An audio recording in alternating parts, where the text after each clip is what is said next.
Hey everybody, how's it going? Got a Parrot Bebop drone. It's pretty sweet. Sucks because you can't fly it at nighttime. Well, I put LEDs on mine. You can see I got one there, one in all four corners. And then from another drone I have, I decided to use one of the 3.7 batteries there. Got it all zip tied, lightweight. Bought the adapter so I can hook it up to it.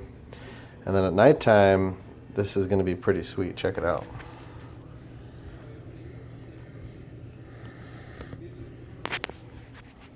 Killed the lights for you.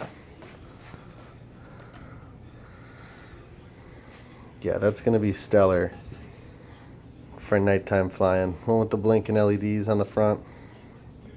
Thought it'd really complement nicely.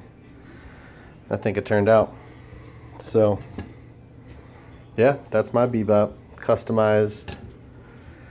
Ready for some night flight action. Yeah, thanks for watching.